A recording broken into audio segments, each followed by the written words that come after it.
오늘 말씀 하나님의 그 인도하심이라고 하는 그 말씀의 제목으로 오늘 말씀을 전할 텐데요. 이 땅에서 여러분들 보았을 때 가장 어떻게 보면은 나를 잘 알고 있는 사람은 여러분들 누구라고 여러분들 생각이 됩니까? 저 같은 경우에는 나를 잘 알고 있는 사람이라고 하면은 지금은 제가 결혼을 했기 때문에 저를 가장 많이 아는 사람은 바로 아내가 아닐까라는 그런 생각을 갖습니다. 그러면서 제가 좋아하는 반찬도 알고, 또한 좋아하는 것도 알고, 또한 기분 나쁘면 언제 기분 나쁜지도 다 알고, 이제 좀 10년을 같이 사니까 눈빛만 봐도 어느 정도는 좀 통하는 것 같더라고요. 근데 이렇게 그런 삶 속에서 저를 잘 아는 사람이 바로 아내가 아닐까라는 생각을 갖습니다.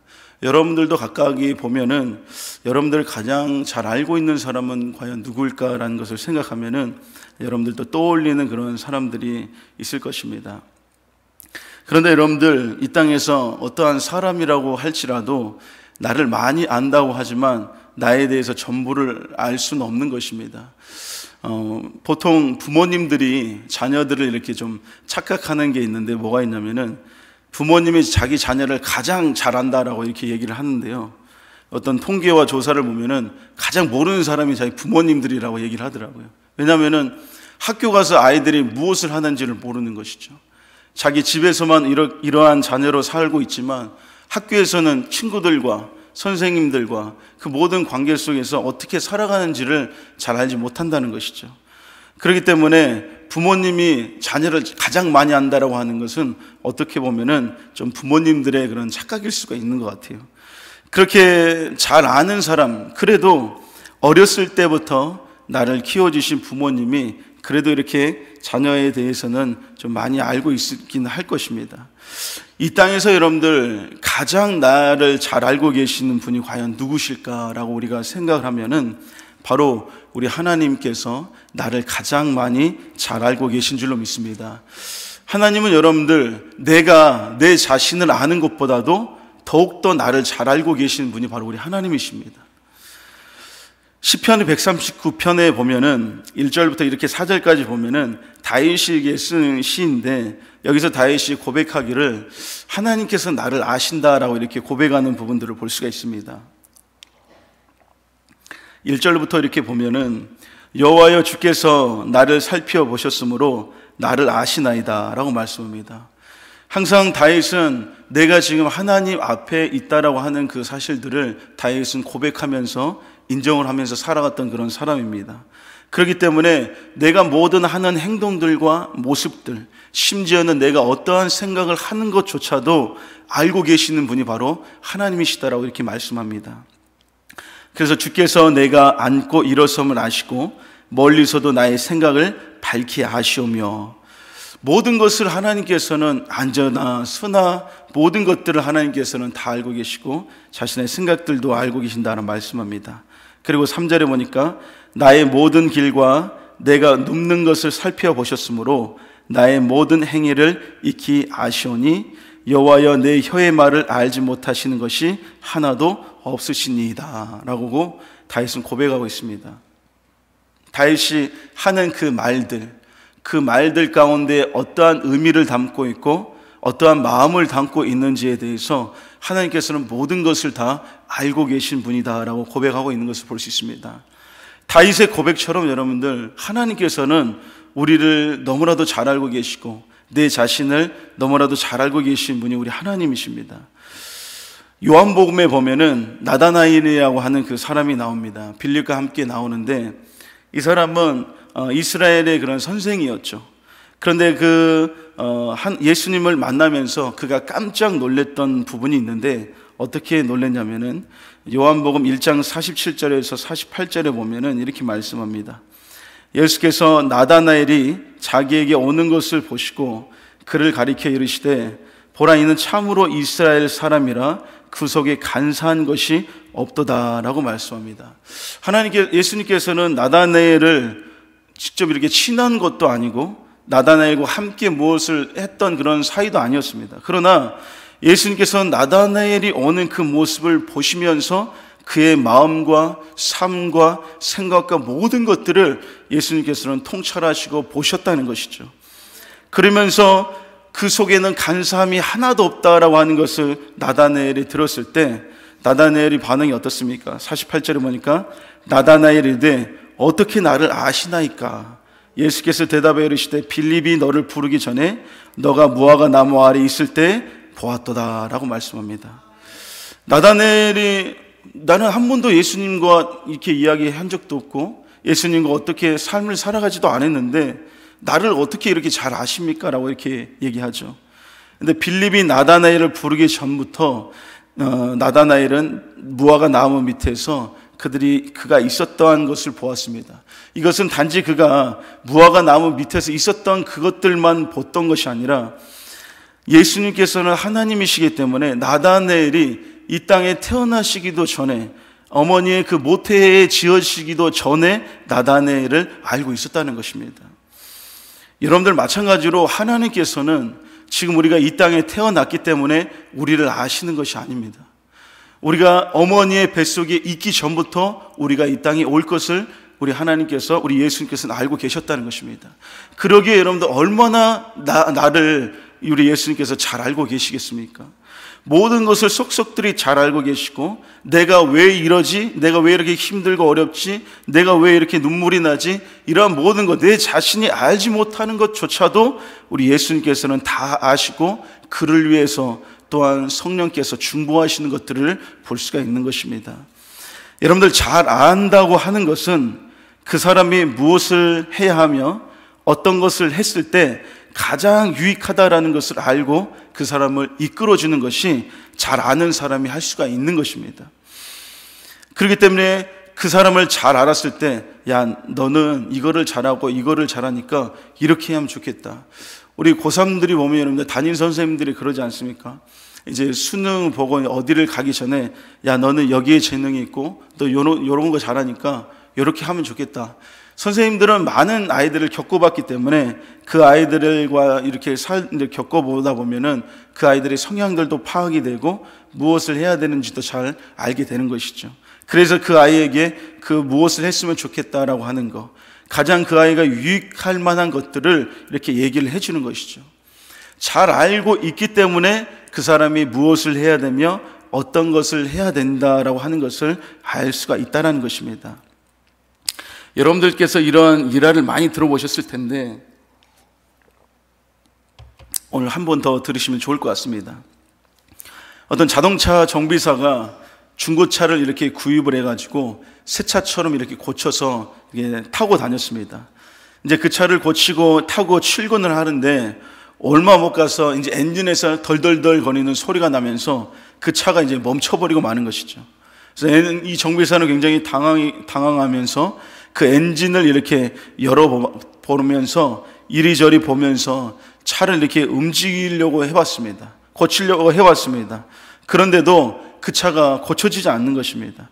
이 정비사는 그래도 나름 이름이 있고 좀 자동차를 잘 고치는 그런 정비사였는데도 잘 이렇게 지어지지가 않는 것입니다.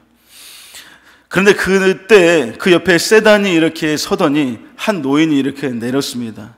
그러면서 그 정비사에게 이렇게 얘기하는 것이죠. 내가 좀 봐줘도 되겠습니까? 라고 했을 때 그 정비사가 사양을 하는 것입니다.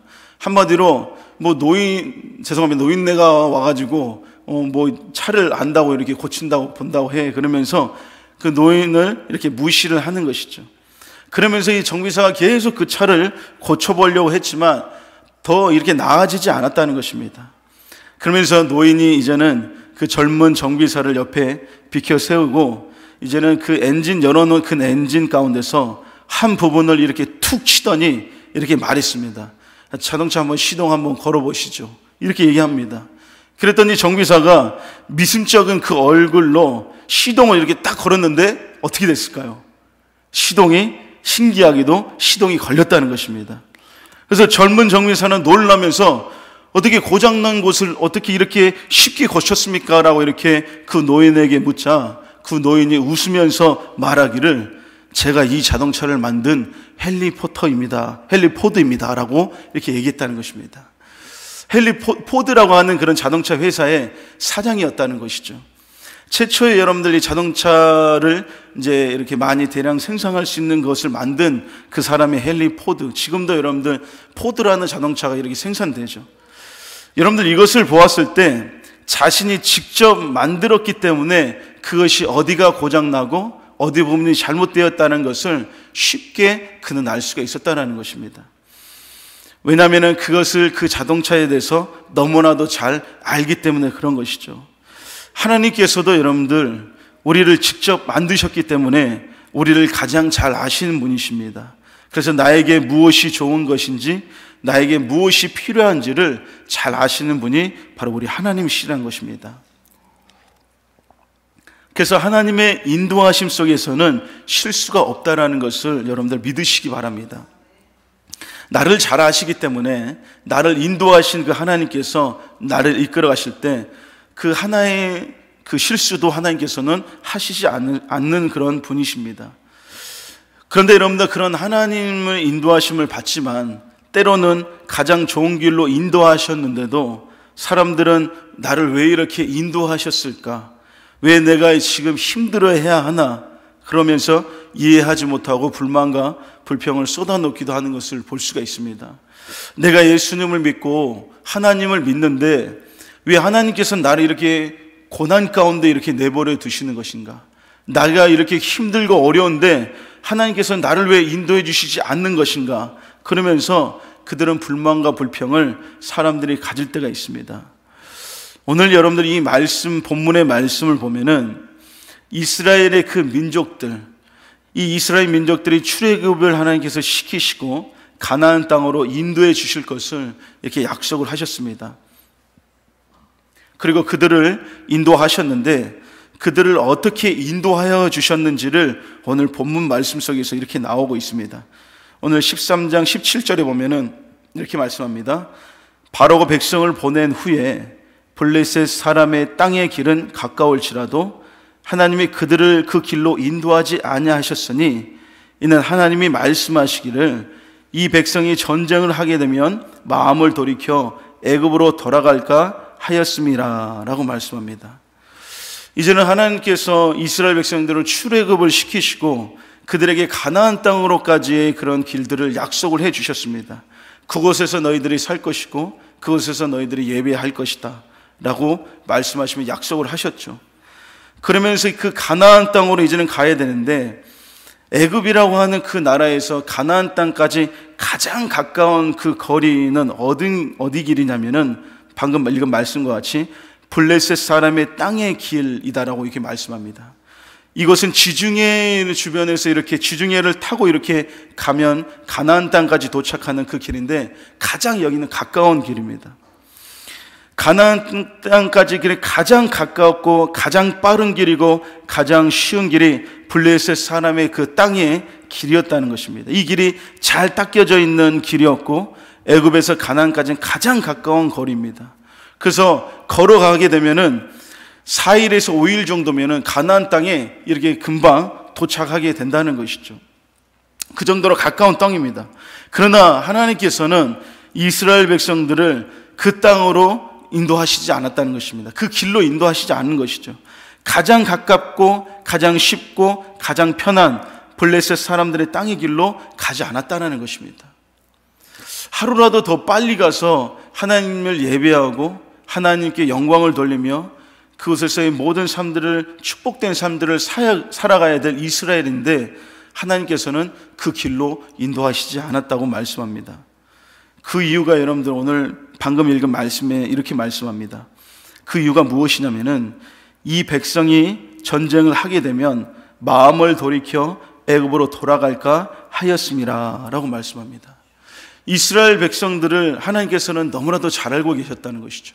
이스라엘 민족의 그 하나하나의 그런 모습과 그 기질과 그 성품들을 하나님께서 너무나도 잘 알고 계셨기 때문에 만약 그 길로 가다가 블레셋의 사람들을 만나서 싸움을 하게 되고 전쟁을 하게 되면은 이들은 이제는 그 전쟁을 이기려고 하는 것이 아니라 그냥 다 애굽으로 다시 돌아오자라고 하는 그런 마음들이 그들에게 있다라고 하는 것을 하나님께서는 잘 알고 계셨기 때문에 그 길로 인도하시지 않았다는 것입니다. 그 길은 여러분들 가장 어떻게 보면은 좋은 길이고 편한 길이었는데도 하나님께서는 그 길로 인도하시지 않았다는 것이죠. 오늘 말씀의 18절 말씀에 보면 이렇게 말씀합니다. 그러므로 하나님이 홍해의 광야길로 돌려 백성을 인도하심에 이스라엘 자손이 애굽 땅에서 대회를 지어 나올 때라고 말씀합니다. 가장 좋은 길을 놔두고 하나님께서는 어디로 이스라엘 백성들을 돌리셨냐? 홍해를 이렇게 지나 광야의 길로 이스라엘 백성들을 하나님께서는 인도하셨다라고 말씀합니다. 여러분들, 광야라고 하는 것이 어떤 곳입니까? 여러분들도 한번 기회가 있으면 한번 가보시면 참 좋을 텐데요. 광야라고 하는 것은 정말로 사람이 살아갈 수가 없는 곳이고 동물들도 잘 살아갈 수가 없는 곳이 광야라는 그런 곳입니다. 그 광야라고 하는 그곳에서는 정말로 살아가기가 힘든 그런 곳이기 때문에 사람들이 광야에서 길을 잃어버린다면은 그 사람의 생명은 정말로 장담할 수가 없는 그런 모습을 가질 수밖에 없는 것이죠.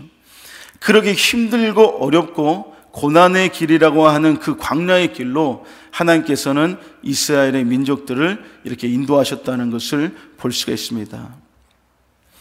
여러분들, 이스라엘 민족이 가기에 가장 쉬운 길과 편한 길, 그 길은 바로 블레셋 사람들의 땅의 길이었는데 하나님께서 인도하시는 가장 완전한 길은 어디였냐? 바로 광야라고 하는 그 길이었다는 것입니다. 여러분들의 삶들 속에서도 내가 고난을 당하고 힘들고 어려움들이 겪으면서 나아갔을 때 왜 나에게 이렇게 힘든 일들이 찾아오고 이 어려운 일들이 나는 겪게 되는 것인가? 나의 삶은 왜 이 광야와 같이 힘들고 어려운 것인가라고 우리가 생각을 해볼 때가 있을 것입니다.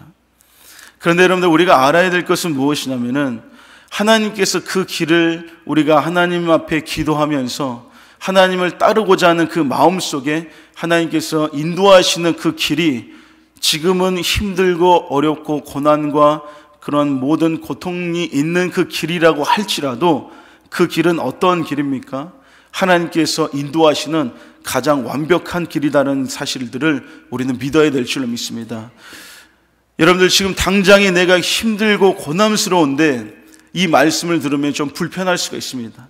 그러나 이것이 여러분들 인간적인 생각으로 들었을 때는 굉장히 불편하고 굉장히 싫지만, 그지만 우리가 영적인 하나님의 편에서 오늘 말씀에 빗대어서 보게 된다면은 이 길은 나에게 있어서 가장 하나님께서 좋으신 길로 인도하는 완벽한 길이다라는 것을 우리는 고백할 수가 있게 된다는 것이죠. 나의 삶에서 여러분들 빠른 길이 있습니다. 정말로 편안한 그 길들이 사람들에게 보일 때가 있습니다. 하나님의 인도하시는 길을 우리는 가야 하는데 내가 생각하기에 가장 빠른 길, 편한 길이 보일지라도 우리는 하나님의 인도하시는 그 길을 가야 될 줄로 믿습니다. 그 길이 비록 고난이 있고 힘든 길을 걸어간다고 할지라도 그 길은 가장 복된 길이며 나에게 가장 유익한 길임을 우리는 믿어야 될 줄로 믿습니다. 이것을 우리가 믿고 또한 그런 어려움과 힘든 여정 가운데 있는 모든 사람들이 우리가 그것을 믿고 나아갈 수 있는 그 근거와 또한 그 이유는 무엇이냐면은 성경에서도 보면은 많은 믿음의 사람들이 그 광야와 같은 그 길들을 걸어왔다라는 것을 알 수가 있습니다. 우리가 알고 있었던 욥도 마찬가지고, 욥이 여러분들 얼마나 힘든 그런 고난을 당했습니까? 자신도 알지 못하는 그런 어려움과 그런 고난을 당했습니다. 그러나 그 길을 포기하지 않고 하나님을 끝까지 의지하며 나아가는 그 욥의 삶 속에서 마지막에는 하나님께서 그 욥에게 갑절로의 그 축복을 부어주신 것을 볼 수가 있습니다. 욥에게는 그것이 가장 유익한, 가장 좋은 길이었다는 것이죠. 또한 여러분들, 우리가 알고 있기를 다윗이라고 하는 이 사람은 사울에게 쫓겨서 그가 수십 년 동안 사울에 쫓겨다니는 그런 인생을 살아갔죠.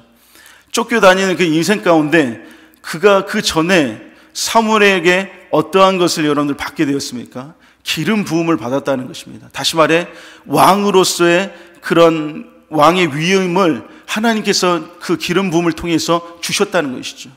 그러면 공식적인 것은 아니지만 그가 지금 왕의 신분과 같은 사람이었다는 것입니다. 그런데도 이 다윗은 사울에게 항상 쫓기면서 죽는 그런 절체절명의 그런 사건과 그런 시간들이 연속되어지는 그 시간 속에 살아갔으면서 그런 고난과 어려움을 다윗은 겪으면서 살았다는 것이죠. 자기가 죽일 수 있었던, 그런 사울을 죽일 수 있었던 너무나도 좋은 조건이 있었지만 하나님이 보고 계시기에 그렇게 할 수 없었던 그 고난이 그를 통하여서 더욱더 계속되어졌던 것을 볼 수가 있죠. 그러나 그 고난의 연속의 그 끝에서는 다윗은 어땠습니까? 이 시대에도 그 인정할 만한 그런 왕으로서, 이스라엘 왕으로서 아직도 기억할 만한 그런 가장 존귀한 그 왕으로서 이 시대의 사람들도 인정하는 것을 볼 수가 있습니다. 그가 그때의 어려움과 그 고난의 시간 가운데 누구들을 만나냐면은 자기들과 함께할 그 사람들을 많이 만났다는 것입니다. 함께 동행하고 함께 이루어갈 그 나라를 위해서 많은 좋은 사람들을 만나게 되었고, 정치적으로나 군사적으로나 많은 것들을 그 어려움과 고난 속에서 그가 깨닫고 알게 되었다는 것이죠. 그래서 그가 왕으로서의 온전한 모습을 갖출 수 있는 그 계기가 바로 고난과 어려움의 그 때였다는 것입니다. 하나님께서 여러분들 다윗을 얼마나 많이 사랑하셨습니까? 얼마나 다윗을 귀하게 여기셨습니까? 그러나 다윗은 그런 귀하게 여기고 사랑을 받았지만 이 고난이라고 하는, 이 광야라고 하는 그곳을 통과해야지만이 그에게 있어서는 가장 하나님께서 이끄시고 또 완벽한 그런 삶을 살아갈 수 있는 그런 사람으로 세워질 수 있기 때문에 그랬다는 것이죠. 그 모든 고난과 어려움들, 광야와 같은 그 길을 걸어가는 모든 시간들은 여러분들 우리가 하나님 앞에 있어서 하나님께서 실수하신 것이 아닌가라고 우리는 생각할 수 있지만 그것은 가장 좋은 길이요 나에게 가장 유익된 그런 길이다라는 사실들을 우리는 믿어야 될 줄로 믿습니다. 그런 믿음으로 나아갈 때 그 고난의 걸음 한 걸음들이 하나님이 나와 함께 계신다는 것을 믿고 그가 마지막에 이루실 하나님의 그 역사들을 보면서 그 모든 어려움들을 이기면서 나아갈 수 있게 된다는 것이죠. 나의 삶에서 여러분들 빠른 길이 보입니다. 편한 길이 이렇게 보일 때가 있습니다. 그러나 그 편한 길, 빠른 길이 하나님께서 인도하시는 길이면 좋겠지만 그 하나님께서 인도하시는 길이 아니라고 한다면은 그 길은 나중에는 더욱더 힘들고 어려운 길이 될 수밖에 없다는 것이죠. 그러나 지금 비록 고난이 있고 힘든 길을 걸어가게 하실지라도 하나님께서 나를 붙드시고 인도하시는 그 길이라면은 나에게 가장 유익된 길임을 믿어야 될 줄로 믿습니다. 그것이 바로 하나님께서 나를 가장 잘 아시는 분이시기 때문에 나를 그렇게 이끄시고 인도하시는 하나님이시라는 것입니다. 우리가 여러분들 그런 하나님을 생각하면서 나를 잘 알고 계시니 내 삶의 모든 것을 하나님께 맡겨드렸을 때 하나님께서는 여기로게도 가게 하시고 저렇게도 가게 하셨을 때 가장 좋은 완벽한 길로 하나님께서는 인도하여 주실 줄로 믿습니다. 그러면서 하나님께서는 우리 모든 믿음의 사람들을 인도하실 때 어떻게 인도하시냐면은 앞서 가시면서 인도하시는 줄로 믿습니다. 하나님께서는 여러분들 그 백성들을 인도하실 때 먼저 앞서 가시면서 인도하시는 우리 하나님이신 줄로 믿습니다. 오늘 20절의 말씀에 보니까 이렇게 말씀합니다. 그들이 숫곳을 떠나서 광야 끝에 에담의 장막을 치니라고 이렇게 말씀합니다. 이들이 이제 애굽에서 나와서 숫곳이라는 것을 이제 머물렀고 그곳을 떠나서 광야 끝에 있는 에담의 그 에담이라는 그런 그 에담 광야의 그런 끝입니다. 그 끝에서 장막을 치면서 잠깐 있었던 것을 볼 수가 있죠. 그들이 숫곳을 출발해서 동북방 24km 지점에서 에담의 그 장막을 이렇게 치게 되었는데 에담이라고 하는 것은 요새라는 뜻으로서 애굽의 그 동쪽 국경 지대에 있는 것이 바로 에담입니다. 하나님은 이스라엘 민족들이 숫곳을 출발할 때부터 동행하시며 따라가는 것이 아니라 앞서가시며 인도하셨다는 것을 말씀하고 계십니다. 21절에 보니까 여호와께서 그들 앞에서 가시며 라고 이렇게 말씀하고 있습니다. 하나님께서는 발맞춰 가시는 것이 아니라 먼저 가시는 것입니다. 앞서 가시는 것은 그들이 가야 될 그 길들, 우리들이 가야 할 그 모든 인생의 그 여정들 가운데 방해가 되는 것은 정리를 하시고, 또한 하나님께서는 미비한 부분들은 준비를 하시기 때문에 앞서 가신다는 것을 말씀하는 것입니다. 여러분들 사사기에 보면은 바락이라고 하는 사람이 나오는데, 이 바락이 가나안 왕인 야빈의 그 군대 장관을 그런 치는 일이 있었습니다. 이 가나안의 왕 이 야빈은 항상 이 이스라엘들을 이렇게 못 살게 굴었던 그러한 나라였는데, 바락은 납달리 자손과 스불론 그 자손 1만 명을 이렇게 다 모았습니다. 그래서 이제 그들을 치려고 준비를 하고 있는데, 이제는 함께 싸울 그 야빈의 그 군대 장관은 무엇을 갖고 있었냐면은 철병거가 900대가 있었습니다. 이거는 철병거 한 개만 있어도 정말로 많은 군대들을 이렇게 무찌를 수가 있는 강력한 무기입니다. 근데 그게 900대나 있었고, 수많은 사람들이 그 싸움 가운데 이렇게 준비하고 있었다는 것이죠. 어떻게 보면 여러분들 싸움이 되지 않는 그런 상황이었지만, 그곳에 하나님께서 앞서 가셔서 일하셨다라는 것을 말씀하고 있습니다. 사사기 4장 15절에 보면 이렇게 말씀합니다.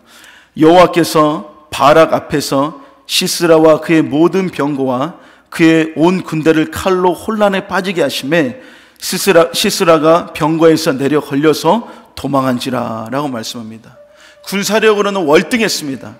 그러나 그 이스라엘의 민족들에게는 하나님이 계셨다는 것이죠. 하나님이 먼저 가서 그들이 가야 될 것들, 그들이 해야 할 것들을 미리 가서 정리하시고 준비하신 것들을 볼 수가 있습니다. 그러셨기 때문에 그들은 그냥 힘써서 이렇게 하는 것이 아니라 그냥 하나님께서 준비하시고 닦아놓으시고 또한 일하신 정리하신 그곳에 그들은 그냥 걸어가기만 하면 되었다는 것이죠. 하나님은 여러분들, 하나님의 자녀들이 가는 인생의 여정들 가운데 그냥 내버려 두는 분이 아닙니다. 먼저 가서 가장 좋은 길을 준비하시고 인도하시는 분이 우리 하나님이신 줄로 믿습니다. 그리고 우리 하나님께서는 인도하실 때 구름 기둥과 불 기둥으로 인도하시는 우리 하나님이신 줄로 믿습니다. 오늘 본문의 말씀에 21절부터 22절에 보면 이렇게 말씀하시죠. 여호와께서 그들 앞에서 가시며 낮에는 구름 기둥으로 그들의 길을 인도하시고 밤에는 불 기둥을 그들에게 비추사 낮이나 밤이나 진행하게 하시니 낮에는 구름 기둥 밤에는 불 기둥이 백성 앞에서 떠나지 아니하니라 라고 말씀합니다. 광야라고 하는 그곳을 여러분들 지나갈 때 하나님께서는 친히 그들에게 불 기둥과 구름 기둥을 예비하시고 준비하신 줄로 믿습니다. 그래서 그들이 진행하며 걸어갈 때 그들이 밤낮 그들이 진행하고 걸어갈 수 있도록 구름 기둥과 불 기둥을 이렇게 인도해 주셨던 것이죠. 그래서 애굽의 군대가 쳐들어올 것을 하나님께서 미리 알고 계셨기 때문에 그들에게 미리 이것들을 예비하셔서 멈추지 않고 밤낮으로 걸어갈 수 있도록 하나님께서는 만드신 것입니다. 이것이 바로 이스라엘 향한 하나님의 그 사랑이다라는 것을 말씀할 수 있습니다. 광야는 여러분들 낮에 구름이 없으면은 견딜 수 없을 만큼은 굉장히 뜨거운 곳입니다. 또한 밤에는 추위가 말할 수 없을 정도로 강한 그 추위를 가지고 있죠. 그러기에 구름 기둥이, 이 기둥이라 해서 그냥 이렇게 기둥만 되어 있는 것이 아니라 하늘을 이렇게 덮어 있는 그 구름을 이렇게 얘기합니다. 그래서 뜨거운 햇빛이 비쳤을 때 그 구름이 가려서 이스라엘이 행진하는 곳곳마다 가는 그런 시간의 순서에 따라서 같이 이렇게 동행한다는 것이죠. 여러분들 한번 상상을 한번 해보세요.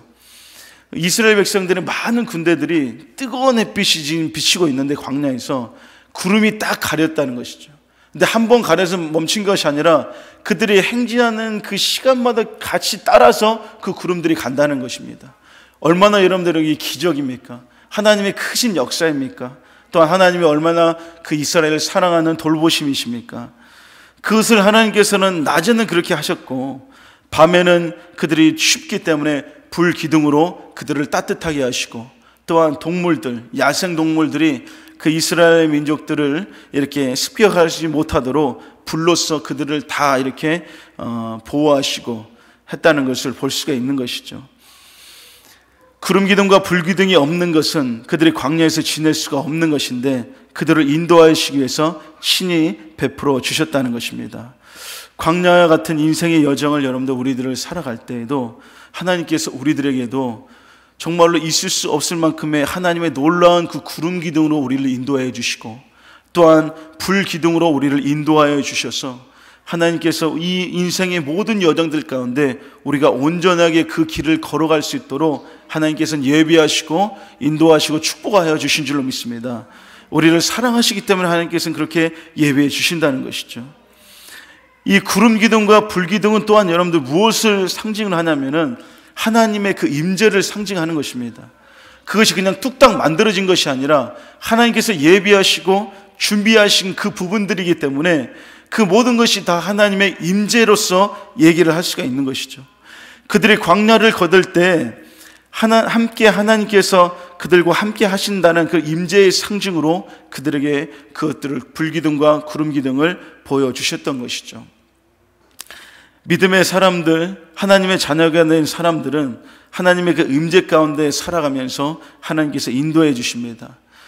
하나님께서 인도하여 주시되 내 안에 내주하시는 그 성령님을 통하여서 항상 우리 안에 임재해 주셔서 예수 그리스도가 또 하나님께서 임마누엘로 우리와 함께 하신다는 그 사실을 우리는 믿어야 될 줄로 믿습니다. 어디를 가든지 여러분들 내 안에 성령께서 함께 계심을 여러분들 믿으시기 바랍니다. 그렇기 때문에 성령이 함께 계심을 믿는 사람들은 두려워하지 않습니다. 무서워하지 않습니다. 겁내지 않습니다. 어떠한 일이 다가올지라도 성령이 내 안에서 나와 함께 하시고 그 모든 일을 진행하시고 인도하시고 또한 그 모든 일을 이끌어 주실 것을 믿기 때문에 그 성령과 함께 하심을 믿는 사람들은 담대한 삶을 살아갈 수 있게 된다는 것이죠. 하나님의 그 인도하심은 나에게 가장 큰 유익을 위한 인도하심인 줄로 믿습니다.